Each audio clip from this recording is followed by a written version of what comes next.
ಸಂಕ್ರಾಂತಿ ಕಳೀತಾ ಇದ್ದ ಹಾಗೆ ರಾಜ್ಯ ಕಾಂಗ್ರೆಸ್ನಲ್ಲಿ ಕುರ್ಚಿ ಕದನದ ಬೆಳವಣಿಗೆಗಳು ಮತ್ತೆ ಗರಿಗೆದರುತ್ತಾ ಇದೆ.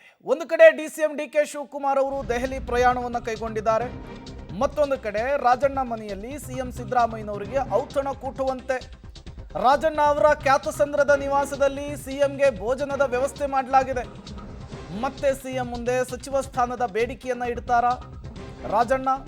ಸಿಎಂ ಮನವೊಲಿಕೆಯ ಕಸರತ್ತನ್ನ ನಡೆಸ್ತಾ ಇರುವ ರೀತಿಯಲ್ಲಿ ಕಾಣಿಸ್ತಾ ಇದೆ. ನಾಟಿ ಕೋಳಿ ಸಾರು ಮುದ್ದೆ ಊಟವನ್ನ ಸಿಎಂ ಸಿದ್ದರಾಮಯ್ಯನವರು ರಾಜಣ್ಣ ಅವರ ನಿವಾಸದಲ್ಲಿ ಸವಿದಿದ್ದಾರೆ.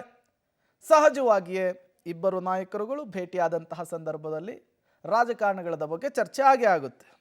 ನಾನ್ ವೆಜ್ ಊಟ ನನಗೆ ಹುಷಾರಿರಲಿಲ್ಲ, ಸೊ ಹಾಗಾಗಿ ಜ್ವರ ಇದ್ದದರಿಂದ ಬಾಯಿನೂ ಕೆಟ್ಟೋಗಿತ್ತು.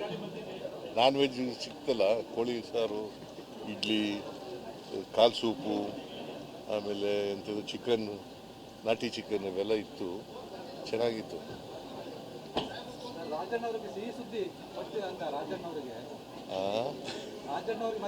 ಸದಾ ಕೊಡ್ತಾವ್ರೆಲ್ಲ ಸಿಹಿ ಸುದ್ದಿ, ಯಾವಾಗಲೂ ರಾಜಣ್ಣನ ಜೊತೆ ಸಿಹಿ ಸುದ್ದಿನೇ ಇರೋದು.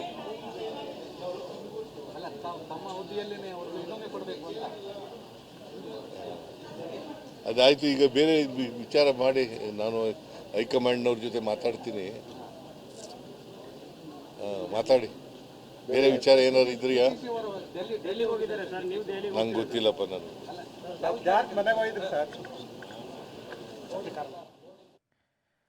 ಇದು ಸಿಎಂ ಸಿದ್ದರಾಮಯ್ಯನವರ ಮಾತು. ರಾಜಣ್ಣ ನಿವಾಸದಲ್ಲಿ ಊಟವನ್ನು ಮುಗಿಸಿಕೊಂಡು ಹೊರಬಂದ ಬಳಿಕ ಮಾತನಾಡಿದ್ದಾರೆ. ಹುಷಾರಿರಲಿಲ್ಲ, ಬಾಯಿ ಕೆಟ್ಟೋಗಿತ್ತು, ಹಾಗಾಗಿ ನಾನ್ ವೆಜ್ ಊಟ ಮಾಡೋದಕ್ಕೆ ರಾಜಣ್ಣ ನಿವಾಸಕ್ಕೆ ಬಂದಿದ್ದೆ ಅಂತ ಹೇಳಿದ್ದಾರೆ. ಸಹಜವಾಗಿಯೇ ರಾಜಕೀಯ ವಿಚಾರಗಳು ಚರ್ಚೆ ಆಗೇ ಆಗಿರುತ್ತೆ. ಆ ಕಡೆ ದೆಹಲಿಗೆ ಡಿಸಿಎಂ ಡಿಕೆ ಶಿವಕುಮಾರ್ ಅವರು ಹೋಗ್ತಿದ್ದಂಗೆ ಈ ಕಡೆ ರಾಜಣ್ಣ ನಿವಾಸಕ್ಕೆ ಬಂದು ಮನೆಯಲ್ಲಿ ಊಟ ಮಾಡಿ ಇವರು ಮಾತುಕತೆ ನಡೆಸಿರೋದು ಕುತೂಹಲಕ್ಕಂತೂ ಕಾರಣವಾಗ್ತಾ ಇದೆ. ಈ ಮೂಲಕ ರಾಜ್ಯ ಕಾಂಗ್ರೆಸ್ನಲ್ಲಿ ಅಧಿಕಾರ ಹಂಚಿಕೆಯ ವಿಚಾರಕ್ಕೆ ಮತ್ತಷ್ಟು ಚಟುವಟಿಕೆಗಳು ಗರಿಗೆದರುತ್ತಾ ಇರೋದಂತೂ ಸ್ಪಷ್ಟವಾಗಿ ಗೊತ್ತಾಗ್ತಾ ಇದೆ. ನೀವೆಲ್ಲ ಏನು ಊಟ ಮಾಡಿದಿರೋ ಅದೇ ಊಟ ಅವರು ಮಾಡಿದ್ರು. ಇವತ್ತು ನಾನ್ ವೆಜ್ ಊಟ ನನಗೆ ಹುಷಾರಿರಲಿಲ್ಲ, ಸೊ ಹಾಗಾಗಿ ಜ್ವರ ಇದ್ದದರಿಂದ ಬಾಯಿನೂ ಕೆಟ್ಟೋಗಿತ್ತು. ನಾನ್ ವೆಜ್ ಸಿಕ್ತಲ್ಲ, ಕೋಳಿ ಸಾರು, ಇಡ್ಲಿ, ಕಾಲು ಸೂಪು, ಆಮೇಲೆ ಎಂಥದ್ದು ಚಿಕನ್, ನಾಟಿ ಚಿಕನ್ ಇವೆಲ್ಲ ಇತ್ತು, ಚೆನ್ನಾಗಿತ್ತು.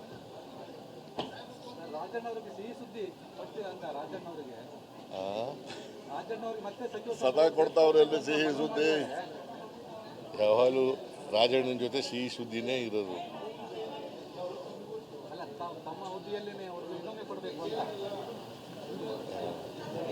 ಅದಾಯ್ತು, ಈಗ ಬೇರೆ ವಿಚಾರ ಮಾಡಿ ನಾನು ಹೈಕಮಾಂಡ್ನವ್ರ ಜೊತೆ ಮಾತಾಡ್ತೀನಿ. ಮಾತಾಡಿ, ಬೇರೆ ವಿಚಾರ ಏನಾದ್ರು ಇದ್ರಿಯಾ? ನಂಗೆ ಗೊತ್ತಿಲ್ಲಪ್ಪ. ನಾನು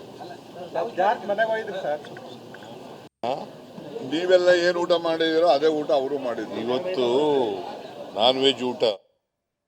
ಇದು ಸಿದ್ದರಾಮಯ್ಯನವರ ಮಾತು. ಸಿದ್ದರಾಮಯ್ಯನವರು ಹೋಗಿರುವಂಥದ್ದು ರಾಜಣ್ಣ ಮಿಲಿಟರಿ ಹೋಟೆಲ್ಗಲ್ಲ, ರಾಜಣ್ಣ ಅವರ ನಿವಾಸಕ್ಕೆ. ಅಲ್ಲಿ ಹೋಗಿ ನಾನ್ ವೆಜ್ ತಿಂದ ವಿಷಯದ ಜೊತೆಗೇನೆ ರಾಜಕೀಯ ವಿಚಾರವೂ ಕೂಡ ಸಹಜವಾಗಿಯೇ ಚರ್ಚೆ ಆಗಿರುತ್ತೆ. ಬಟ್ ನಾನ್ ವೆಜ್ ತಿನ್ನೋಕ್ಕೋಸ್ಕರನೇ ರಾಜಣ್ಣ ನಿವಾಸಕ್ಕೆ ಹೋಗಿದ್ರು ಅಂದರೆ ನಂಬೋದಕ್ಕೆ ಕಷ್ಟ ಸಾಧ್ಯ.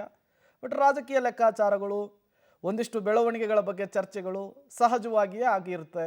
ಈ ಕಡೆ ಡಿಸಿಎಂ ಡಿಕೆ ಶಿವಕುಮಾರ್ ಅವರು ದೆಹಲಿಗೆ ಹೋಗ್ತಾ ಇದ್ದ ಹಾಗೆ ಈ ಕಡೆ ಸಿಎಮ್ಮು ರಾಜಣ್ಣ ಅವರ ಜೊತೆಗೆ ಮಾತುಕತೆ ನಡೆಸೋದಕ್ಕೆ ಮುಂದಾಗಿದ್ದು, ಅವ್ರ ನಿವಾಸಕ್ಕೆ ಊಟಕ್ಕೆ ಹೋಗಿದ್ದು, ಸಹಜವಾಗಿಯೇ ಒಂದಿಷ್ಟು ಕುತೂಹಲಗಳು ಗರಿಗೆದರುವ ರೀತಿಯಲ್ಲಿ ಕಾಣಿಸ್ತಾ ಇದೆ.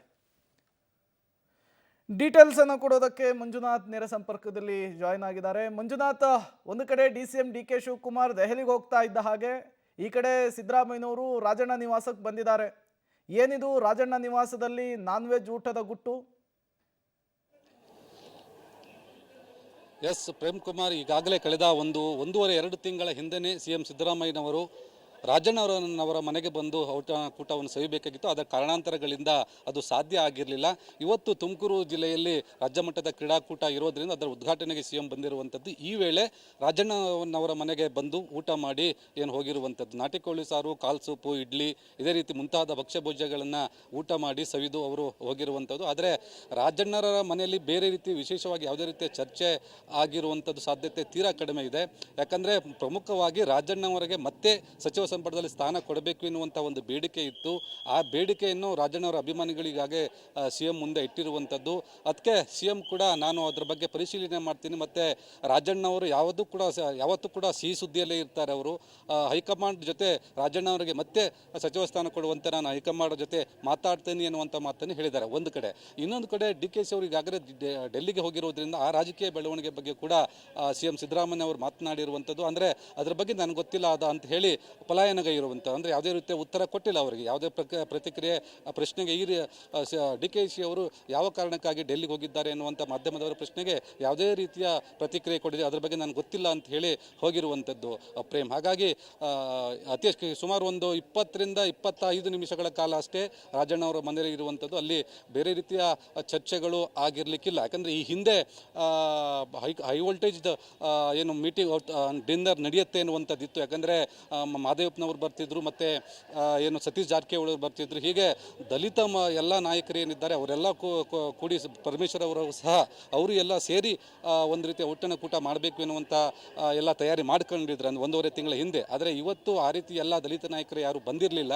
ಹಾಗಾಗಿ ಸಹಜವಾಗಿ ಊಟ ಮಾಡಿ ಹೋಗಿರುವಂಥದ್ದು. ಅದರ ಮಧ್ಯದಲ್ಲಿ ಕೆಲವೊಂದು ಚರ್ಚೆ ಆಗಿದೆ ಎನ್ನುವಂಥದ್ದು. ಅಂದರೆ ಮುಂದೇನು ಮಾಡಬೇಕು ಎನ್ನುವಂಥದ್ದು. ಅಲ್ಲಿ ಏನು ಪರಮೇಶ್ವರ್ ಅವರು ಇದ್ದರು, ರಾಜಣ್ಣ ಅವರು ಇದ್ದರು, MLC ಆದಂಥ ಗೋವಿಂದರಾಜು ಇದ್ದರು, ಮತ್ತು ಇನ್ನೊಬ್ಬ MLC ಆದಂಥ ರಾಜಣ್ಣವರ ಪುತ್ರ ರಾಜೇಂದ್ರ ಕೂಡ ಈ ಸಂದರ್ಭದಲ್ಲಿ ಇದ್ದರು. ಪಾವಗಡ ಶಾಸಕರಿದ್ದರು, ತಿಪ್ಟೂರು ಶಾಸಕ K. ಷಡಕ್ಷರಿ ಅವರು ಕೂಡ ಇದ್ದರು. ಅವರೆಲ್ಲರೂ ಕೂಡ ಮುಂದೇನು ಎನ್ನುವುದ್ರ ಬಗ್ಗೆ ಅಂತ ಕೇಳಿದಾಗ ನಕ್ಕಿ ಸುಮ್ಮನಾದರು ಏನು ಸಿಎಂ ಎನ್ನುವಂಥದ್ದು ನಮಗೆ ಸದ್ಯಕ್ಕೆ ಲಭ್ಯವಾಗಿರುವಂಥ ಮಾಹಿತಿ. Prem Kumar. Okay, thank you Manjunath ತಮ್ಮೆಲ್ಲ ಮಾಹಿತಿಗಾಗಿ.